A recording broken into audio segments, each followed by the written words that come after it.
Chewing sticks, or tooth cleaning twig, is the ancient-most tool for cleaning your teeth.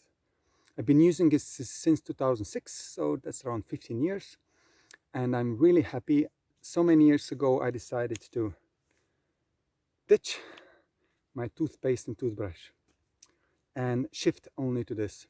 I discourage, however, people who would like to do this overnight, because it takes a year approximately to change your habits. And I will tell you my story, how I did it, what I learned on the way, what kind of twigs you can use, and how to make a really good toothbrush, such as the one I'm holding here in my hand. So, with these toothbrushes, you get fibers or bristles going perpendicular to the handle, and it requires a change in the way you use your brush. You cannot hold it like this, of course, you have to hold it like this.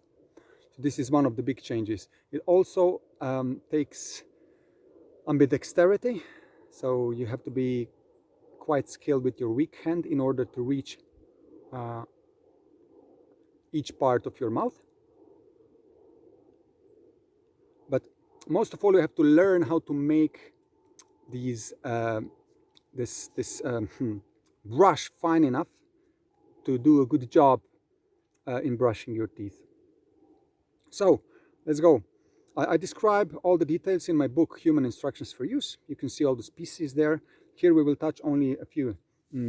So here where I live, it's a Mediterranean region. We have olive tree. It's one of the good ones. Another one is ash tree. Here I have also dogwood. Then I have, this is a very dried out hazel after all the droughts here in Europe. Hazel, and there's many others. You can use also willow, for example, or plum tree, etc., etc. In the Middle East and also in India, you can, like, most commonly use their neem and arak. So how do you make a good brush? So first, you take a twig. Let's take this one. It's a bit thinner, maybe easier to show.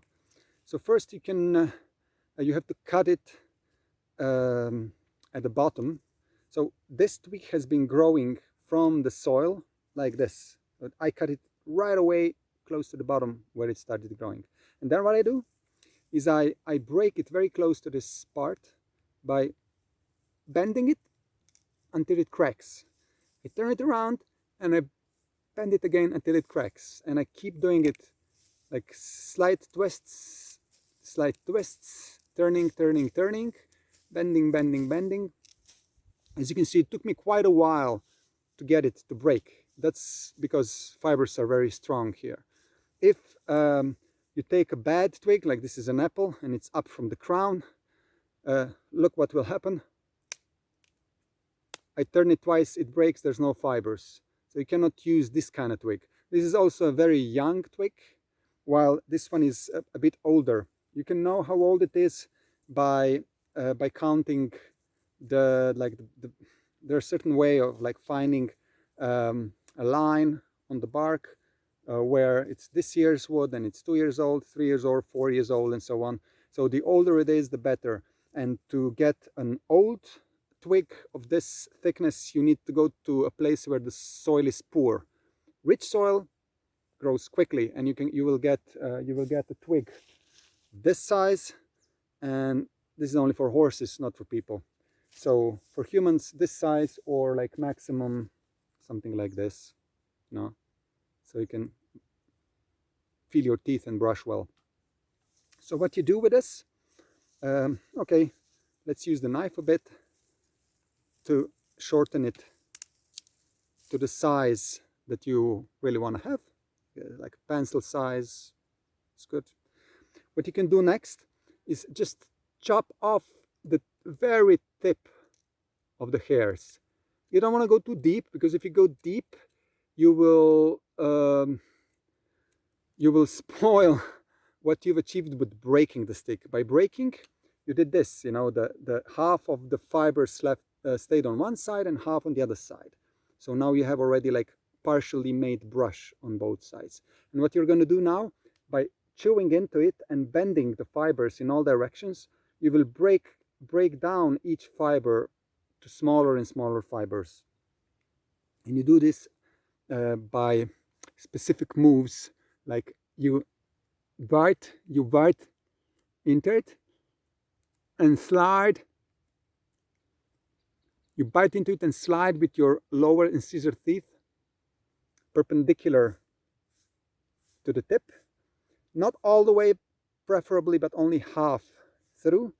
In this way, you will be breaking down the fibers and not hollowing the center.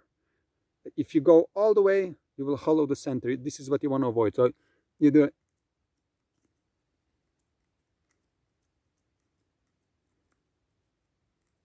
like this, and some of the fibers will break off. You can gather them into a lump or just spit them out if you're outside in nature.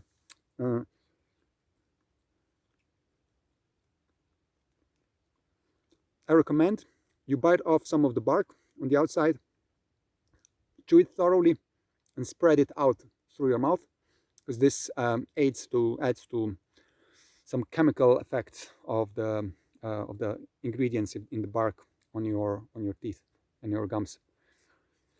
And then when your brush is done, so I'm very skilled because I've been doing it for 15 years, but you will probably need a little time until you get a really good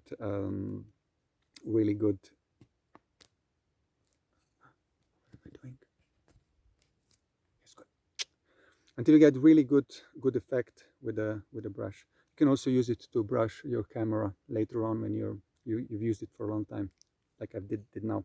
So okay, so you take the brush and then you hold it like a pencil and you start brushing your teeth. You will feel each and every surface, and in the beginning it's a bit of a struggle to brush the inside of your teeth. The way to do it is leaning in your cheek, moving your jaw. For the upper teeth, you lean on your chin. The other side. It's a great brain gym as well, because you have to do it with both hands. I have to pay attention, be very detailed. You will notice that you're really polishing your teeth. It's not just like what you do with the toothbrush. You just do it in 5 minutes. Here you will feel each of your teeth, how smooth it is or not smooth. And then when you touch your teeth with your tongue, they will automatically guide you where you still need to brush a little bit more. So it's really not difficult, but on the other hand, it takes time. You have to walk around, you have to check which trees, which bushes are available around you. You have to learn how to pick a right twig, how to break it, prepare it, and then you have to use it for 15-20 minutes. The advantage is you don't need to do it only in your bathroom for 5-10 minutes in the morning and in the evening, but you do it anytime. You can be driving, or you can be doing like watching a movie or whatever, and while you're doing it, you brush your teeth. It's zero plastic, and it's also zero water, because it doesn't take any water to rinse your mouth. Just brush your teeth, and that's it. If you want to learn more, you can read my book, Human Instructions for Use. And if you have some questions, you can put them down in the comments, and I'll try to answer them or to record another movie with some more details. Thank you for your attention, and I hope to see you in the next video.